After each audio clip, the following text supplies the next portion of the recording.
नमस्कार, बहुत बहुत स्वागत आपका अनादि टीवी पर। मैं हूं आपके साथ पारुल। आज भूतड़ी अमावस्या है। हिंदू पंचांग के अनुसार हर महीने की कृष्ण पक्ष की अंतिम तिथि के दिन अमावस्या पड़ती है। पूरे साल में 12 अमावस्याएं पड़ती हैं। इन सभी अमावस्याओं के अलग अलग नाम और अलग अलग मान्यताएं होती हैं। चैत्र माह में पड़ने वाली अमावस्या को भूतड़ी अमावस्या कहा जाता है। चैत्र माह की अमावस्या को हिंदू धर्म में धार्मिक रूप से भी बहुत महत्वपूर्ण माना गया है। इस बार अमावस्या सोमवार को होने के कारण सोमवती अमावस्या भी है और ये हिंदू वर्ष विक्रम संवत का अंतिम दिन भी है। 9 अप्रैल से नव संवत्सर 2081 प्रारंभ होगा, इसलिए ये दिन महत्वपूर्ण है। भूतड़ी अमावस्या तंत्र साधना का दिन है। आज के दिन तांत्रिक अनेक तरह की साधनाएं करते हैं। देवी उपासक नवदुर्गा प्रारंभ होने से पहले आज के दिन पवित्र नदियों में स्नान करते हैं। आज के दिन के धार्मिक और आध्यात्मिक महत्व पर विचार विमर्श करते हैं। विभिन्न पवित्र नदियों के घाटों पर आज क्या माहौल है, ये भी जानने की कोशिश करते हैं। लेकिन पहले एक रिपोर्ट आपको दिखा देते हैं, देखिए।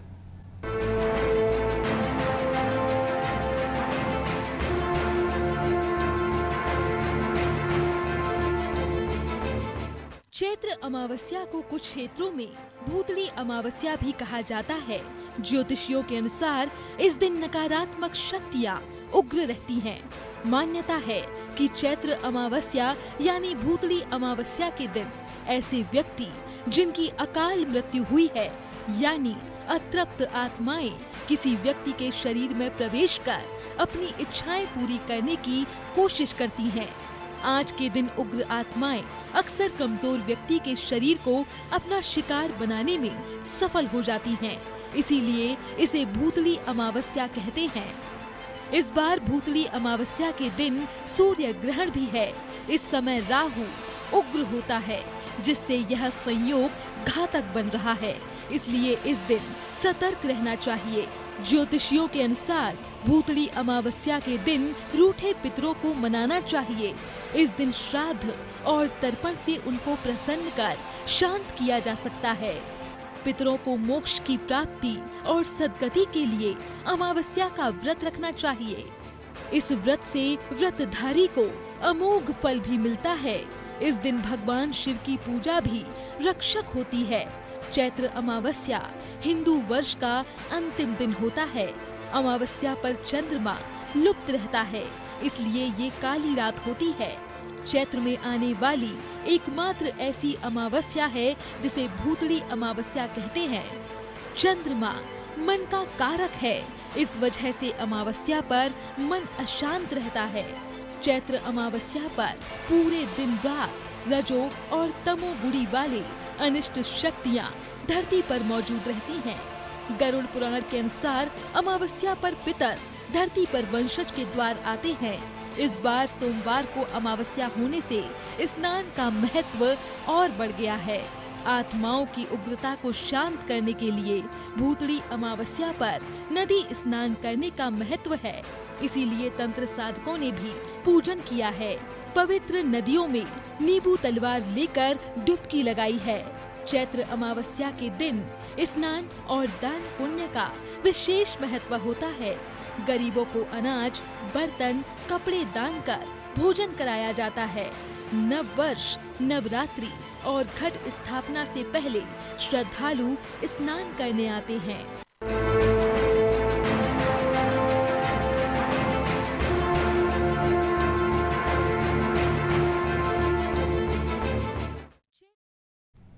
तो भूतड़ी अमावस्या वैसे तो सोमवार को हो रही है, इसलिए इसे सोमवती अमावस्या भी कहा जाता है। वैसे तो अलग अलग अमावस्याएं होती हैं, लेकिन ये खास इसलिए हो जाती है क्योंकि तंत्र साधना का दिन होता है। और भूतड़ी अमावस्या पर किस तरह से आप क्या करें, और देखिए, क्योंकि हमने अपनी रिपोर्ट में ही बताया कि घाटों पर भी यहाँ पर अलग अलग तरह का आपको नज़ारा दिखाई देगा। कई लोग यहाँ पर स्नान करने जाते हैं और भी कई तरह की चीज़ें होती हैं जिनको आप इस दिन होते हुए देखेंगे। तो ये बताया जाता है, जो ज्योतिष हैं वो अपने आप में इस बात को रखते हैं और तंत्र साधना करने वाले भी इस दिन को बेहद खास मानते हैं। भगवान शिव की पूजा अर्चना करने के लिए कहा जाता है।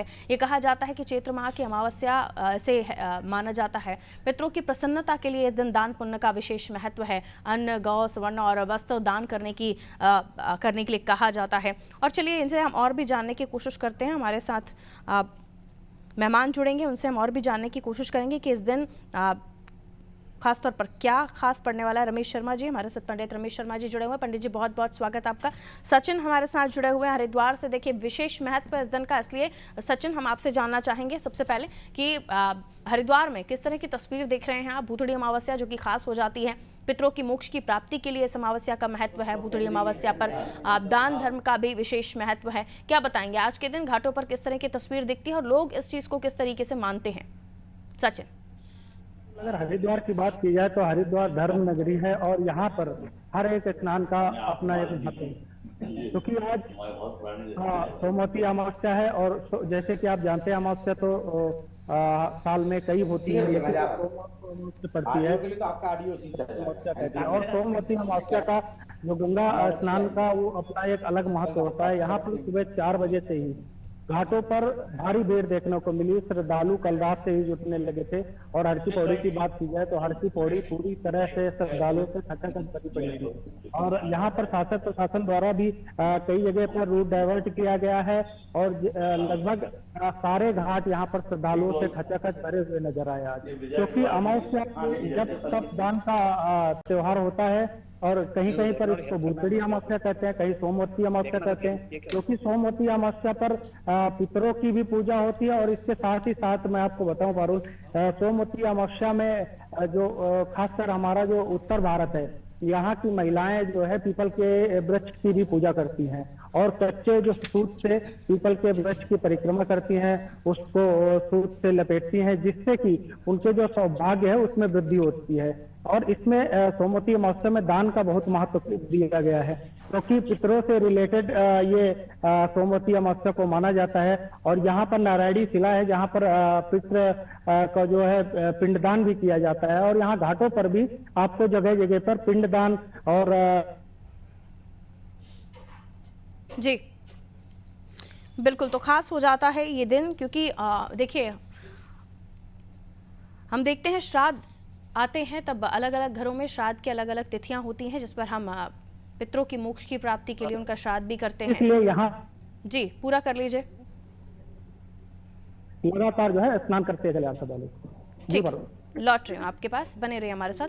पंडित जी हमारे साथ जुड़े हैं। शर्मा जी आपका बहुत बहुत स्वागत। पंडित जी आज का दिन क्यों खास हो जाता है? पहले तो आज के दिन को मैं समझने की आपसे कोशिश करूंगी। कहा जा रहा है भूतड़ी अमावस्या है और सूर्य ग्रहण भी पड़ रहा है, तो आज के दिन के पीछे आप क्या बताएंगे? क्या आज के दिन खास होने जा रहा है? जी, आज के दिन खास विशेष महत्व ये है कि विक्रम संवत्सर। जी पंडित जी, चलिए लगता है पंडित जी के पास हमारी आवाज़ नहीं पहुंच रही है, नेटवर्क का कोई इशू है। और मैं लौट रही हूँ पंडित जी, आपकी आवाज़ जैसे जी पंडित जी। ही जानने वाली मोक्षदायिनी तरण तारिणी माँ क्षिप्रा का तो अति विशेष महत्व है। त्रेता युग में राजा दशरथ जी का देहावसान होने के पश्चात मर्यादा पुरुषोत्तम भगवान राम ने ही अपने पिताजी का तर्पण भी यहाँ पर किया है। क्षिप्रा नदी का विशेष महत्व है क्योंकि 12 वर्ष में यहाँ पर कुंभ भी लगता है, जिसे पूर्ण कुंभ कहा जाता है। जब गुरु सिंह राशि में होते हैं तब यहाँ सिंहस्थ महापर्व होता है। वैशाख की जो पूर्णिमा होती है उसका मुख्य स्नान यहाँ पर कुंभ महापर्व का होता है। सोमवती अमावस्या का प्रमुख कारण या प्रमुख उद्देश्य जो है वो चंद्र ग्रह से भी है, क्योंकि चंद्र ग्रह मन का कारक है और चंद्र ग्रह का पूजन करने से सोमवती अमावस्या का पूजन करने का फल प्राप्त होता है। इस दिन विशेष रूप से स्नान, दान करना, पीपल का पूजन करना, तुलसी का पूजन करना और विशेष रूप से महिलाएं अखंड सौभाग्य के लिए, पुत्र पुत्रादि के प्राप्ति के लिए और अनेकों प्रकार की सुख समृद्धि की प्राप्ति के लिए पीपल का, तुलसी का पूजन करते हैं। अमावस्या के दिन विशेष रूप से पितरों का तर्पण भी किया जाता है। पितरों की मोक्ष प्राप्ति के लिए भी तर्पण किया जाता है।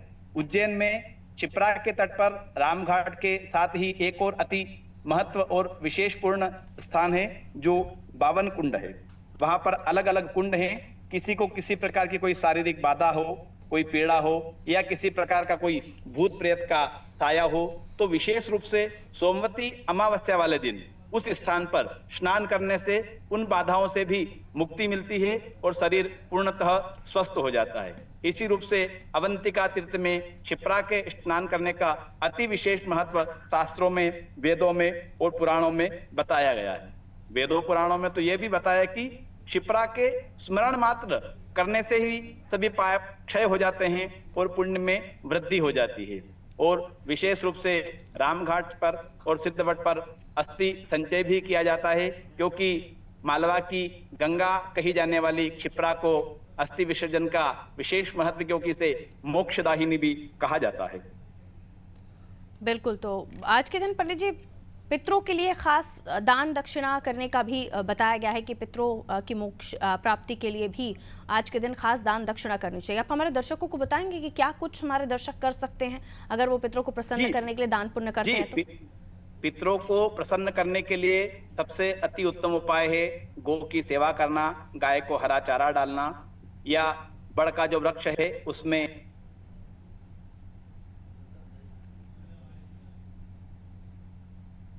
पंडित जी आप ये अपनी बात रिपीट कर दीजिए, आपकी वॉइस कट हो गई थी। जी, पितरों की प्रसन्नता के लिए विशेष कार्य जो किया जाता है, यहाँ पर तो वैसे सिद्धवट एक स्थान है जो आदि अनादिकाल से सिद्धवट है, वृक्ष है, वहां पर दूध मिश्रित जल चढ़ाया जाता है। लेकिन आप भी अपने घर में, मंदिर के आसपास जहाँ तीर्थ देवालय हो वहां पर वट वृक्ष हो, उसमें काले तिल मिश्रित करके दूध चढ़ाएं तो उससे पितृदेव प्रसन्न होते हैं। गौ माता की सेवा करें, गौ माता को गुड़ हरा चारा खिलाएं, उससे भी पितृदेव प्रसन्न होते हैं। या किसी भूखे व्यक्ति को भोजन करवाएं, उससे भी पितृदेव विशेष रूप से प्रसन्न होते हैं। पंडित जी खास पूजा अर्चना का भी कोई प्रावधान है इसमें, और आप कोई मंत्रोच्चारण आप हमारे दर्शकों को बताना चाहें किस तरह से पूजा करनी है? जी जी, पूजा अर्चना का तो विशेष महत्व है, मंत्रों का तो विशेष महत्व है, लेकिन ओम पित्राय नमः, ओम पित्रै नमः, ओम पूर्वजाय नमः, इस प्रकार से भी आप उनकी जो है वो पूजन कर सकते हैं। उनका चित्र रख के, उन पे माल्यार्पण करके, घी का दीपक प्रज्वलित करके, और जो उनकी पसंदीदा व्यंजन हो वो उनको भोग लगा करके वो किसी भूखे व्यक्ति को भोजन कराएं, ब्राह्मणों को भोजन कराएं, इससे भी विशेष रूप से पितृदेव प्रसन्न होते हैं। पंडित जी चैत्र अमावस्या और सोमवती अमावस्या, और उसके बाद हम देख रहे हैं कि ग्रहण की भी जो टाइमिंग्स है वो भी, समय सीमा है वो भी इसी बीच पड़ रही है, तो ये जो तीन चीजों का संयोग बन रहा है इसको लेकर आप क्या समझाएंगे? जी देखिए, ग्रहण तो क्या है कि अमावस्या को सूर्य ग्रहण होता है और पूर्णिमा को चंद्र ग्रहण होता ही है ना, लेकिन पर्टिकुलर ग्रहण के पहले का जो समय है, इस समय में आप जो है वो दान पुण्य कर सकते हैं। वैसे तो ग्रहण के पर्व काल के समय भी विशेष रूप से दान पुण्य करना चाहिए, क्योंकि ग्रहण काल के समय में यदि हम कोई भी दान करते हैं, ग्रहण काल के समय में दान करने की विशेष वस्तु है पीली वस्तु, जैसे चने की दाल है, पीला वस्त्र है, स्वर्ण है, इसी प्रकार से पीली वस्त्र यदि हम दान करते हैं तो उसका 100 गुना अधिक हमें पुण्य प्राप्त होता है। तो ग्रहण काल के समय में हमको दान तो करना ही चाहिए। विशेष रूप से हमें कोई सिद्धि प्राप्त करनी हो, अपने इष्ट को, आराध्य को प्रसन्न करना हो, तो ग्रहण काल के समय में अपने को जाप करना चाहिए। जो अपना इष्ट है, आराध्य है, या जिस मंत्र को हम सिद्ध करना चाहते हैं उसका जितना हो सके ग्रहण काल के समय में आपको उसका जाप करना चाहिए, तो वो आपके लिए प्रबल होता है, आपका इष्ट प्रबल होता है।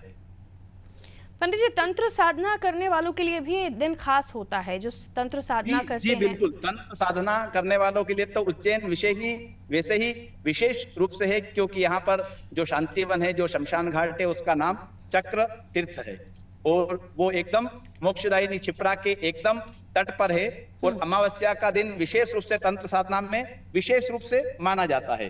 तो आज के दिन तो किसी भी प्रकार की तंत्र साधना करनी हो तो विशेष रूप से चक्र तीर्थ पे इसके लिए बड़ा भारी मेला लगता है। बड़े बड़े जो तंत्र साधक है वो आज के दिन में पर्टिकुलर ग्रहण के समय में और ग्रहण के सूतक काल को जो समय रहता है उस समय में वहां पर आते हैं और अपनी जो भी ग्रहण काल के समय की जो क्रिया उनको करनी होती है वो करते हैं, और उससे निश्चित ही को खूब सफलता प्राप्त होती है। तंत्र साधना का तो गढ़ रहा है उज्जैन। बिल्कुल, चूंकि पंडित जी आप तमाम जानकारी दे रहे हैं, तो एक और प्रश्न हम चाहेंगे कि हमारे दर्शकों को उसका जवाब मिले, और मुझे लगता है काफी ज्यादा लोग ये चाह रहे होंगे जानना, किसे भूतड़ी अमावस्या कहा जाता है। तंत्र साधना लोग करते हैं, जाहिर सी बात है, कई लोग सिद्धियां करने के लिए साधना करते हैं, कई लोग किसी किसी वजह से भी या फिर कोई उपाय ऐसा कर रहे हों, ऐसे समय पर चाहे फिर वो नज़र का टोटका हो या किसी और चीज़ का टोटका हो, इन चीज़ों से बचने के लिए एक आम इंसान जो अपने घर पर है या कामकाजी है, कहीं निकला हुआ है, उसे किन बातों का ध्यान रखते हुए विशेष तौर पर इस दिन का ध्यान रखना चाहिए? विशेष रूप से सामान्य व्यक्ति को केवल और केवल सात्विक पूजा में ही जाना चाहिए। तंत्र साधना में जाने के लिए, और तंत्र साधना सीखना बहुत कठिन है, बहुत दुर्लभ है। और मैं तो यह समझता हूँ कि जितनी शक्ति, जितनी ताकत अपनी सात्विक पूजन में है, उतनी से कही जाना तो तंत्र साधना में है ही, लेकिन वो हम सामान्य आम नागरिक के लिए सुलभ नहीं है, दुर्लभ नहीं है उसके, क्योंकि बहुत कठिन नियम है, बहुत कठिन संयम है जो आम व्यक्ति उसका पालन नहीं कर सकता। और यदि आपने तंत्र साधना शुरू की, सीखना शुरू की और उसका पालन नहीं किया, तो वो कई गुना आपको नुकसान भी पहुंचा सकती है, कई गुना आपको हानि भी दे सकती है। अगर कोई आपके ऊपर इस तरह की कोई साधना कर भी रहा है तो उससे बचने के लिए क्या बताएंगे आप? देखिए, अकाल मृत्यु हरणम सर्वव्याधि विनाशकम विष्णु पादोदकम पित्वा पुनर्जन्म न विद्यते। भगवान विष्णु के चरण का जल यदि आप पी लें तो सारी व्याधियों से आपको मुक्ति मिल जाती है। फिर कहा जाता है आकाशे तारिकम लिंगम पाताले हाटकेश्वरम मृत्यु लोके महाकाल लिंगम त्रय नमोस्तु। यहाँ कालों के काल महाकाल विराजित है, उनकी चरण की धूल आप सिर से लगा लो, सारी साधना आपकी संपन्न हो जाएगी, सारा आशीर्वाद आपको प्राप्त हो जाएगा। भीड़ हो तो उनके शिखर का दर्शन कर लो, मोक्षदायिनी का जल का छींटा अपने ऊपर लगा लो, आपको धन भी प्राप्त होगा, कहा जाता है कि ग्रहण के बाद आप वैभव भी प्राप्त गंगा जल का छिड़काव अपने घर में करें। और खाने का भी कोई विशेष आप बताएंगे कि समय जो है उसके हिसाब से आप भोजन ग्रहण करें या भोजन नहीं करना उसके बाद? और उसके बाद घाटों पर स्नान का तो महत्व है पंडित जी, लेकिन उसके बाद अगर जो घाटों तक नहीं पहुंच पा रहे हैं उनको भी बता दीजिए कुछ। देखिए, घाटों तक यदि जो लोग नहीं पहुंच पा रहे हैं तो अपने घर में आजकल आसानी से सबको गंगा जल प्राप्त हो जाता है। अपने घर में जो स्नान करने की पानी की बकेट है, बाल्टी है, उसमें गंगा जल डालें और उसी में सब तीर्थों का जल का ध्यान करते हुए उस जल से स्नान करें, वही गंगा जल को समझ के स्नान करें। विशेष रूप से रहा खाने पीने का, तो ग्रहण के सूतक के समय में और ग्रहण काल के समय में भोजन करना बिल्कुल निषेध है, अन्न जल ग्रहण नहीं करना चाहिए। लेकिन कोई व्यक्ति विशेष रूप से बीमार है या बालक है या गर्भवती स्त्री है तो इसे शास्त्रों में भी कहा गया है कि वो उस समय में पर्टिकुलर उसको पानी पीना है, चाय पीना है या टेबलेट लेनी है, या कोई शुगर पेशेंट है, डायबिटिक है जो भूखा नहीं रह सकते हैं तो वो भोजन ग्रहण कर सकते हैं। पर पर्टिकुलर जितने टाइमिंग की जो ग्रहण की ड्यूरेशन रहती है, 1 घंटा हो, 1.25 घंटा, व्हाटएवर जितनी भी हो, उतने समय में कम से कम बचना चाहिए, क्योंकि ग्रहण के समय में वो चीजें अपवित्र हो जाती है, सकारात्मकता कम हो जाती है, नकारात्मकता बढ़ जाती है।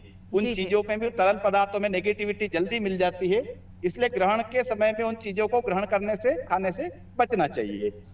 बिल्कुल, बहुत शुक्रिया पंडित जी हमारे साथ जुड़ने के लिए। मेरे सहयोगी हमारे साथ जुड़े हुए हैं, हम उनसे और जानेंगे कि इन तमाम चीज़ों को, खासतौर पर धर्म नगरी है हरिद्वार और वहाँ पर इन तमाम चीज़ों का पालन होता ही है। घाटों पर हम देखते हैं लोग पूजा अर्चना करते हैं और सूर्य ग्रहण भी है तो सूतक भी शुरू हो जाएगी। रात को 9:12 पर ग्रहण का जो है शुरुआत हो जाएगी और समापन 2:22 का है। ऐसे में जो खासतौर पर गर्भवती महिलाएं उनको भी ध्यान रखने के लिए कहा जाता है, लेकिन आम जनमानस को भी ये ध्यान रखना होता है कि सूतक काल से लेकर ग्रहण खत्म होने तक आपको जो भी आपका भोजन है उसे आप पहले ही ग्रहण कर लीजिए, उसके बाद आप ताज़ा भोजन बनाएं, उसके बाद ग्रहण करें। क्या बताएंगे हरिद्वार में इन तमाम चीज़ों का कितना ध्यान रखा जाता है? और वहाँ पर तो एक अलग ही तस्वीर देखी जाती होगी, क्योंकि बाकी ऐसी जगहों पर चले जाइए जो मेट्रो सिटीज़ है, लोगों को भागम भाग में वो सुबह पूजा अर्चना करके निकल जाएं, वही बड़ी बात होती है। लेकिन इन जगहों पर जो खासतौर पर धर्म नगरी है, यहाँ पर विशेष तौर पर इन दिनों का ध्यान रखा जाता है और विशेष तौर पर हर एक बात का पालन किया जाता है। सचिन जी पारुल, देखिए हरिद्वार की बात की जाए तो हरिद्वार में कई तीर्थ कई जो मंदिर है जो कि बहुत ज्यादा फेमस है, कई जो स्थान ऐसे हैं जहां पर श्रद्धालु लगातार जाते हैं और बहुत, लेकिन जो सूतक काल होता है, जब भी ग्रहण पड़ता है तो सूतक काल में उनके कपाट पूरी तरह से बंद कर दिए जाते हैं, मंदिर सारे बंद हो जाते हैं, श्रद्धालुओं के दर्शन बंद हो जाते हैं। उसके बाद यहाँ पर जो है श्रद्धालु, ज्यादातर श्रद्धालु गंगा जी पर जाते हैं, क्योंकि जितने साल तक ग्रहण पड़ता है उसमें कहा जाता है कि अगर आप गंगा जी के अंदर रहकर मंत्र का जाप करेंगे या प्रभु का ध्यान जी, ग्रहण काल होता है, इस ग्रहण काल में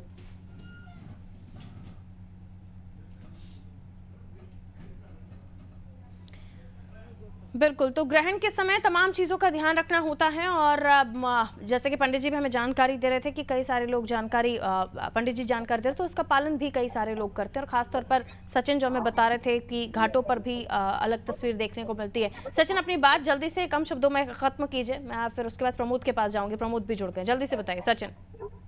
जी जी जी पारुल, मैं कह रहा था कि जो घाटों पर है वो यहाँ पर क्योंकि जो ग्रहण काल होता है उस पर जो श्रद्धालु हैं वो गंगा के अंदर जाकर जो है कई श्रद्धालु गंगा के अंदर खड़े होकर अपना जो जप करते हैं और कई श्रद्धालु ऐसे होते हैं। बिल्कुल, एक अलग ही तस्वीर आपको आज के दिन घाटों पर देखने को मिलेगी। और जबकि हम देख रहे हैं सूर्य ग्रहण है, अमावस्या का दिन है और उसके बाद चैत्र अमावस्या, सोमवती अमावस्या। सीधा रुक कर रहे हैं उज्जैन का। प्रमोद हमारे साथ उज्जैन से जुड़े हुए हैं। मैं देख पा रही हूँ प्रमोद, आप शायद घाट पर ही मौजूद हैं और वहां की तस्वीर भी दिखाएगा। और आज का दिन कितना महत्वपूर्ण है बाबा महाकाल की नगरी में। हम देख रहे हैं अमावस्या के दिन घाटों पर भी सैलाब उमड़ा पड़ा है डुबकी लगाने के लिए। प्रमोद, क्षिप्रा का यह घाट है और यहाँ पर देश विदेश से आज श्रद्धालु आए हैं। सोमवती अमावस्या है, भूतड़ी अमावस्या है और यहाँ पर स्नान और पूजन के बाद में, रामघाट के बाद में यहाँ पर बाबा महाकाल के दर्शन करने का जो एक नियम है उसका पालन यहाँ पर लाखों श्रद्धालुओं द्वारा आज किया जा रहा है। और यहाँ पे बाबा महाकाल के मंदिर के साथ साथ में अन्य देवालय शिवालय भी है, वहाँ भी श्रद्धालु स्नान आदि के पश्चात जाएंगे। बिल्कुल, तस्वीरें जरा दिखा दीजिए किस तरह का वहां पर तस्वीर है, नज़ारा है और उसके अलावा लोग क्या कर रहे हैं, इस अमावस्या को, सूर्य ग्रहण को किस तरीके से वो मानते हैं। अगर आप बात भी कर पाए उनसे तो जरा तस्वीर जल्दी से दिखा दीजिए। आप देखिए, ये मोक्षदायिनी माँ क्षिप्रा का घाट है और यहाँ पर जो है तमाम श्रद्धालु यहाँ पर स्नान कर रहे हैं और यहाँ पर जहाँ तक नजर जा रही है यहाँ तक श्रद्धालुओं का सैलाब उमड़ा पड़ा है। और यहाँ पर राम घाट के अलावा तमाम अन्य त्रिवेणी घाट है और अन्य जितने भी यहाँ पर घाट हैं वहाँ पर तमाम श्रद्धालु यहाँ पर स्नान कर रहे हैं। आप देख सकते हैं यहाँ पर भूतड़ी अमावस्या के दिन एक केडी पैलेस करके स्थान है, वहाँ पर भी जो है भूतड़ी अमावस्या के दिन स्नान किया जाता है। बताया जाता है कि मान्यता है कि यहाँ पर स्नान करने से भूत प्रेत आदि की बाधा भी जो है उसका भी निवारण हो जाता है। बहुत शुक्रिया आपका हमारे साथ जुड़ने के लिए। सचिन भी हमारे साथ जुड़े, तो उनका भी शुक्रिया तमाम जानकारी साझा करने के लिए। तो देखिए, आज का दिन जब रात को 9:12 पर ग्रहण की शुरुआत हो जाएगी, 2:22 तक की ग्रहण रहने वाला है, ये भी जानकारी दी जा रही है। और मध्य रात में 11:47 पर जो सूर्य ग्रहण है वो पड़ेगा। तो विशेष तौर पर ध्यान रखना है आपको, अमावस्या का दिन है, हम देख रहे हैं घाटों पर भी लोग पहुंच रहे हैं और ग्रहण खत्म होने के बाद भी आप स्नान करें, ये भी पंडित जी ने हमें जानकारी दी। दान का विशेष महत्व है, पितरों को प्रसन्न करने के लिए, पुरखों को प्रसन्न करने के लिए आप विशेष दान कीजिए, जप कीजिए, पूजा अर्चना का भी महत्व है। जो तमाम जानकारी हमने अपने इस कार्यक्रम में अपने दर्शकों के लिए पंडित जी हमारे साथ जुड़े हुए थे उन्होंने दी। और इसी के साथ इस कार्यक्रम में इतना ही, दीजिए मुझे इजाजत, नमस्कार।